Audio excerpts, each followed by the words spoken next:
Hey friends, welcome to Asian नमा station. इस video में मैं he is into her season 2 का पार्ट 1 एक्सप्लेन करूंगी। जिन्होंने अभी तक सीज़न 1 नहीं देखा है, लिंक मैंने आई बटन एंड डिस्क्रिप्शन बॉक्स में दे दिया है। पहले उसे देखना देन इसे देखना, नहीं तो कुछ समझ नहीं आएगा। एक्सप्लेनेशन स्टार्ट करने से पहले आप सबसे रिक्वेस्ट है कि चैनल को सब्सक्राइब कर लेना एंड अगर ये वीडियो पसंद आए तो लाइक, कमेंट एंड शेयर भी कर देना। तो बिना देरी किए एक्सप्लेनेशन स्टार्ट करते हैं। ड्रामा के स्टार्टिंग में देव मैक्स को किस करने जाता है, बट जैसे कि सीजन 1 के लास्ट पार्ट में हमने देखा था, डायरेक्टर नहीं चाहता कि हमारे मासूम से आंखें ये सब देखे। तो इस बार भी मिस्टर डायरेक्टर ने अपने विचार बिल्कुल नहीं बदले हैं। बेचारे देव को सपने में भी किस करने नहीं मिलता। मैक्स कॉल करके उसका सपना तोड़ देती है।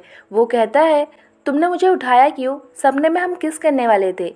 मैक्स कहती है, तुम मुझे कंफ्यूज कर रहे हो। सुबह सुबह उठाऊँ तो प्रॉब्लम, नहीं उठाऊँ तो भी प्रॉब्लम। देव फिर से सोने लगता है सो दैट उसकी एंड मैक्स की किस कंप्लीट हो जाए। तभी मैक्स कहती है, क्यों? तुम चाहते हो हम दोनों सिर्फ सपने में ही किस करें, रियल लाइफ में नहीं कर सकते? देव एक्साइटेड होकर उठ जाता है एंड कहता है, ऑफ कोर्स, मैं तो कब से तुम्हें किस करना चाहता हूँ। देव प्यार से मैक्स को मुंह बोलता है। मैक्स वॉज लाइक, मुंह? मैं काऊ नहीं हूँ। देव उसे मुंह का फुल फॉर्म बताता है, माई वन एंड ओनली। दोनों के रिलेशनशिप को एक वीक हो गया होता है, सो वो दोनों एक दूसरे को वीक सदी विश करते हैं। देव उसे डिजिटल वाला किस करने बोलता है एंड हमारी मैक्स उसे किस करने जाती है। तभी डैड आ जाते हैं। तुम्हारे मुंह को क्या हो गया? वो अपना फोल्डेबल सैमसंग वाला मोबाइल ओपन करती है एंड कहती है, दांत में कुछ लग गया है। दोनों बाल बाल बसते हैं। मैक्स ने डैड के लिए ब्रेकफास्ट बनाया होता है। मैक्स के स्टेप मॉम मैसी ने कहा होता है, जब तक मैक्स घर पर है वो वापस नहीं आएगी। मैक्स डैड से कहती है, जब तक आपका एंड आंट मैसी का झगड़ा ठीक नहीं होता तब तक मैं कहीं और रह लूँगी। आप आंट मैसी को यहाँ पर लेकर आइए। डैड उसे समझाते हैं कि थोड़ा टाइम दो, सब कुछ ठीक हो जाएगा, तुम्हें कहीं भी जाने की ज़रूरत नहीं है। देन वो उससे स्कूल के बारे में पूछने लगते हैं। क्या नाम था उस लड़के का? हाँ, देव एंड्रिले। वो तुम्हें और बुली तो नहीं करता ना? मैक्स देव को डिफेंड करने की पूरी कोशिश करती है, ये कहकर कि वो चेंज हो गया है। बट डैड कहाँ मानने वाले थे। वो मैक्स को उससे दूर रहने बोलते हैं। डैड को थोड़ा भी आइडिया नहीं होता कि उनकी बेटी को उसे बुली एंड्रिले से प्यार हो गया है। वो डैड को इस बारे में बताना चाहती थी, बट देव को लेकर डैड की इतने नेगेटिव थिंकिंग देखकर उसकी हिम्मत नहीं होती। स्कूल में सभी बॉयज़ हमारी गर्ल्स का वेट कर रहे होते हैं। उनके आते ही सबके चेहरे खिल से जाते हैं। हमारी नाई एंड ली, मिचिको एंड टॉप के रिलेशनशिप को भी एक वीक हो गया होता है। टॉप हॉस्पिटल में एडमिट होता है। वो मिचिको के कॉल्स एंड मैसेजेस का रिप्लाई नहीं दे रहा था, सो मिचिको थोड़ी टेंस थी। सभी उसे समझाते हैं कि टॉप की बीमारी उतनी सीरियस नहीं है, वो जल्द ही ठीक हो जाएगा। देव एंड सभी फ्रेंड्स को साथ एंजॉय करता देख हम सबकी प्यारी नागिन किम जेलस हो जाती है। कोले एंड उसका एक नया चमचा कार्ले उसे देव से मूव ऑन करने बोलते हैं, बट हमारी नागिन मानने को रेडी ही नहीं होती। उसका मानना होता है देव अभी भी उसे लाइक करता है एंड वो बहुत जल्द ही उसे अपना बनाकर ही रहेगी। यार, इतना कॉन्फिडेंस ये बंदी लाती कहाँ से है? मैक्स देव से कहती है, आई थिंक किम अभी भी तुम्हें लाइक करती है। देव को अब इन सब बातों से कोई फर्क नहीं पड़ता क्योंकि उसकी लाइफ में the one and only Max पेन दिलवेल है, जिससे कि वो बहुत ज़्यादा प्यार करता है एंड उससे शादी भी करना चाहता है। मैक्स कहती है, क्या बकवास कर रहे हो, अभी तो हमारा रिलेशनशिप स्टार्ट हुआ है। देव नहीं चाहता था कि उसे चुप चुप के मैक्स से बात करना पड़े, चुप चुप के मिलना पड़े, सो वो हमेशा की तरह डैड को दोनों के रिलेशनशिप के बारे में बताने बोलता है। बेचारा सीजन 1 से बोला जा रहा है, डैड को बता दो, डैड को बता दो, बट मैक्स को अभी तक अच्छा मौका मिल ही नहीं रहा था। जैसे कि मैंने पहले कहा कि ऐसा नहीं था कि वो ट्राई नहीं करती, वो ट्राई करती है, बट उससे कुछ बोलने से पहले ही डैड देव की बुराई करने लगते हैं, सो वो कुछ कह ही नहीं पाती। मैक्स उसे समझाती है कि डैड अभी भी उन दोनों के रिलेशनशिप के लिए रेडी नहीं है, उसे थोड़ा टाइम चाहिए। देव उसकी बात समझता है। क्लास में मिक्स स्पीच दे रहा होता है। हमें अपने पास्ट से कुछ सीखना चाहिए एंड इसी के बेस पर सभी को टाइम कैप्सूल का प्रोजेक्ट दिया जाता है। हर साल बेनिसन के फाइनल ईयर के स्टूडेंट्स टाइम कैप्सूल बनाते हैं, जिसमें कुछ ऐसे मेमोरीज रखे जाते हैं जो कि उन्हें बेनिसन से कनेक्ट करता है। सर उन्हें उनका टाइम कैप्सूल दिखाते हैं एंड कहते हैं, जो रखना है अच्छे से सोच समझ कर रखना, क्योंकि 25 ईयर्स बाद इसी स्कूल में ये टाइम कैप्सूल ओपन किया जाएगा। बेनिसन में ऐसा सालों से चलता आया है। इस साल बैच 97 का 25 ईयर्स कंप्लीट होगा, तो उनका ये टाइम कैप्सूल ओपन किया जाएगा। बैच 97 के स्टूडेंट्स उसे फिर से क्लोज करने से पहले उसमें कुछ न्यू मेमोरीज ऐड करना चाहते हैं एंड ये मेमोरीज ऐड करने के लिए 2022 का बैच मीन्स देव के बैच को उन्हें हेल्प करना होगा। सर सभी को रैंडमली ग्रुप में डिवाइड कर देते हैं एंड हर ग्रुप को बैच 97 के एलमनाई का इंटरव्यू लेना होगा, साथ में वीडियो भी रिकॉर्ड करना होगा एंड यही रिकॉर्ड्स टाइम कैप्सूल में रखे जाएंगे। इससे ये होगा कि न्यू बैच अपने सीनियर्स बैच 97 से बहुत कुछ सीख पाएंगे एंड ये सब इनके फ्यूचर में बहुत काम आएगा। सभी को प्रोजेक्ट इंटरेस्टिंग लगता है बट प्रॉब्लम तो तब होती है जब मैक्स को पता चलता है कि उसे उसके स्टेप मॉम का इंटरव्यू लेना है एंड देव को मैक्स के डैड का। इससे हमें पता चलता है कि मैक्स के डैड एंड स्टेप मॉम इससे स्कूल के स्टूडेंट्स थे एंड दोनों एक ही बैच में थे। देव मैक्स के डैड को फेस करने को लेकर थोड़ा नर्वस होता है। वो अच्छे से जानता था कि उसके डैड उसे बिल्कुल भी पसंद नहीं करते। वो उनसे अपने रिलेशनशिप के बारे में झूठ नहीं बोलना चाहता था। वो कहता है, मैक्स मुझे लगता है कि इंटरव्यू से पहले तुम्हें डैड को हमारे बारे में सब कुछ बता देना चाहिए, उन्हें किसी और से पता चलेगा तो प्रॉब्लम हो जाएगा। मैक्स हमेशा की तरह यही कहती है कि वो सही टाइम देखकर डैड से बात करेगी। मैक्स को तो उसके स्टेप मॉम का इंटरव्यू लेना था और उसकी स्टेप मॉम तो उसका मुंह भी नहीं देखना चाहती थी एंड ऊपर से मैक्स के ग्रुप में किम भी थी। सो मिक्स उसे संभल कर रहने बोलता है। मिची को अभी भी टॉप को लेकर परेशान थी, ना ही उसे थोड़ा स्पेस देने बोलती है। जैसे कि फर्स्ट सीजन में हमने देखा था, हमारी मिची को फाइनल ईयर रिपीट कर रही है। किसी रीजन की वजह से वो फेल हो गई थी। उसने पिछले साल भी टाइम कैप्सूल में अपने कुछ मेमोरीज रखे थे। नाई के पूछने पर वो बताती है कि उसमें उसने अपने क्रश के लिए लव लेटर रखा था। इसे कहती है, ओह मतलब तुम टॉप को पहले से ही लाइक करती थी। मिचिको कहती है, नहीं तब टॉप मेरी लाइफ में नहीं था। सभी उसे उसके क्रश का नाम पूछने लगते हैं। मिचिको कुछ नहीं कहती, बस स्माइल करती है।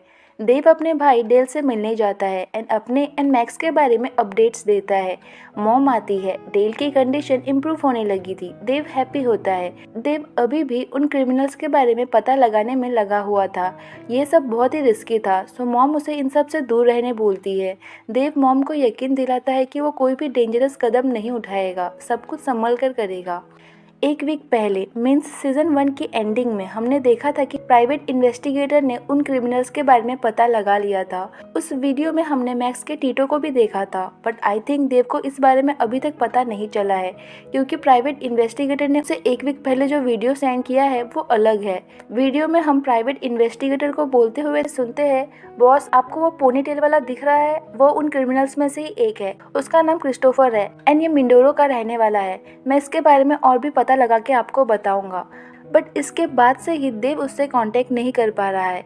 अगले ही पल हम मॉम को एक एक्सीडेंट पेशेंट की ट्रीटमेंट करते हुए देखते हैं। पेशेंट का नाम, एड्रेस किसी को कुछ पता नहीं होता क्योंकि उसके सेलफोन, वॉलेट सब गायब थे। पेशेंट की हाथ का टैटू देखकर हमें पता चलता है कि ये वही प्राइवेट इन्वेस्टिगेटर है जो कि यहाँ एक वीक से है, प्लस कोमा में है। देव को इस बारे में कुछ पता नहीं होता एंड इसका मतलब ये भी है कि अब देव को इन्फॉर्मेशन सेंड करने वाला कोई नहीं है। मैक्स अपने टीटो से मिलने जाती है। वो कहती है, सॉरी हाँ टीटो, अगर डैड एंड आंट मैसी का झगड़ा नहीं हुआ होता हम सब एक साथ डैड के घर पर होते, आप लोगों को आरजे के घर पर रुकना नहीं पड़ता।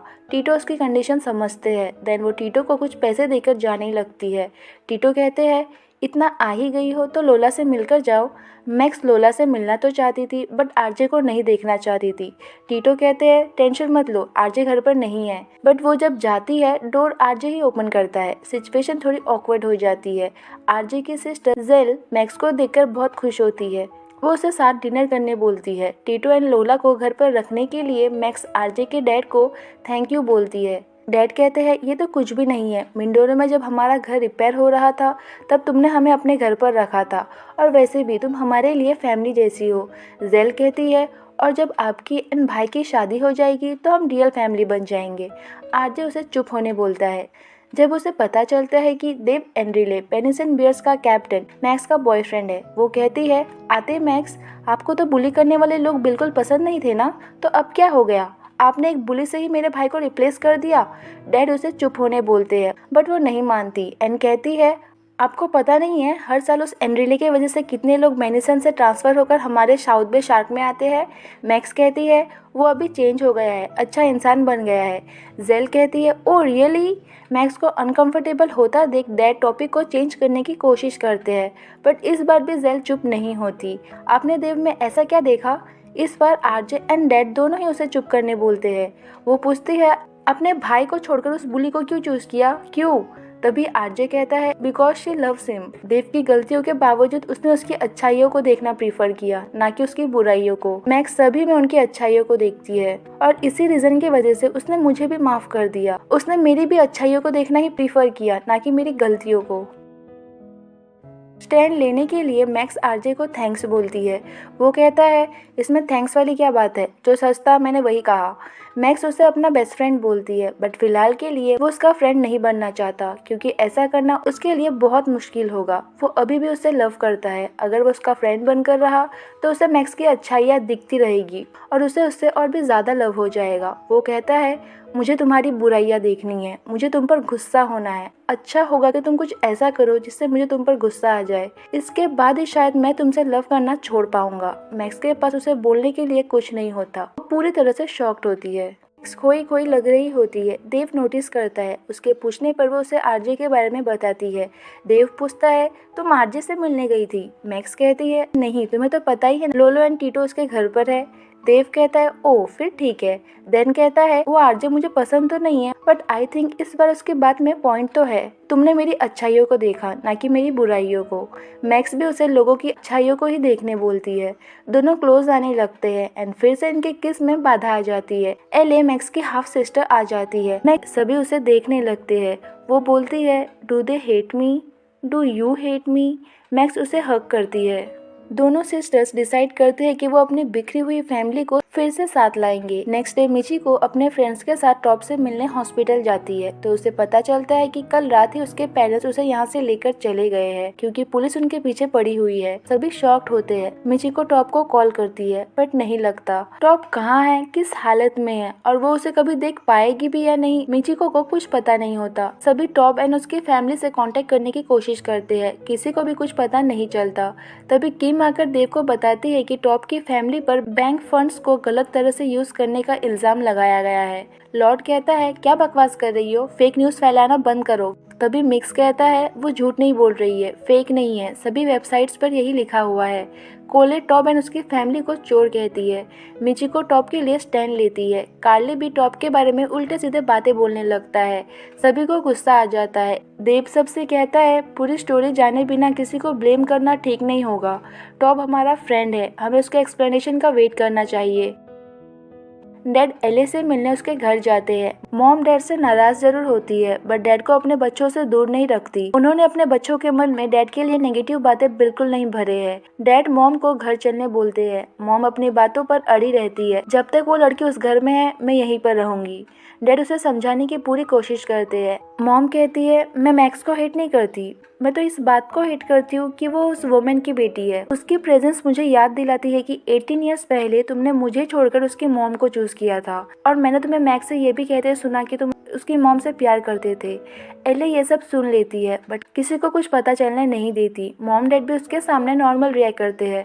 दोनों साथ डिनर के लिए जाते हैं। एले ने मैक्स के साथ जो भी किया उसके लिए वो डैड से फिर से माफी मांगती है।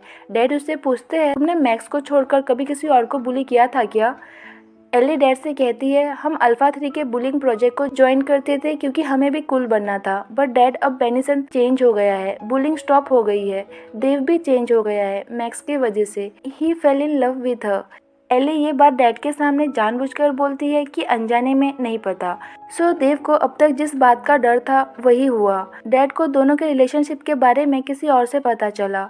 इन बातों से बेखबर देव मैक्स को आरजे के घर छोड़ने आता है, क्योंकि मैक्स को उसके टीटो एंड लोला ने मिलने बुलाया होता है। देव कहता है मुंह, अगर इंटरव्यू से पहले तुम डैड से बात नहीं कर पाई तो क्या इंटरव्यू के बाद मैं उनसे बात कर सकता हूँ? मैक्स कहती है नहीं देव, मुझे ही डैड से इस बारे में बात करनी होगी। तभी पीछे से डैड कहते हैं क्या बात करनी होगी तुम्हें? एली भी इसी कॉम्प्लेक्स में रहती थी। डैड पहले एली को ऊपर जाने बोलते हैं। मैक्स एंड देव डैड को एक्सप्लेन करने लगते हैं, बट डैड एक नहीं सुनते। देव की बातों को कम्प्लीटली इग्नोर करके मैक्स को सीधे घर चलने बोलते हैं। घर पहुंचने के बाद डैड उससे चिल्लाने लगते हैं। मैक्स कहती है वो चेंज हो गया है। डैड कहते हैं तुम चेंज हो गई हो, उसके वजह से तुमने झूठ बोलना भी सीख लिया है। भूल गई हो क्या, उसके बुलिंग की वजह से तुम हॉस्पिटल पहुंच गई थी। मैक्स कहती है डैड वो तो एमी, चोको एंड एले की वजह से हुआ था, देव की वजह से नहीं। डैड कहते हैं मैंने तुम्हारी सिस्टर एली को पनिश किया क्योंकि उसने तुम्हारे साथ गलत किया, और लास्ट में मुझे क्या पता चला कि जिसके वजह से इतना सब कुछ हो रहा है तुम उसी लड़की के साथ रिलेशनशिप पे हो। अगर वो देव तुम्हें टारगेट नहीं बनाता तो इन लोगों की तुम्हें बुली करने की हिम्मत होती क्या? इस लड़के को तो एक्सपेल कर देना चाहिए। देखो, मैं नहीं चाहता कि तुम उस बुली को डेट करो, तुम्हें उसके साथ अपना रिलेशनशिप एंड करना होगा। एंड इसी के साथ ये पार्ट यहीं पर एंड हो जाता है। थैंक्स फॉर वॉचिंग, मिलते हैं नेक्स्ट पार्ट में, बाय।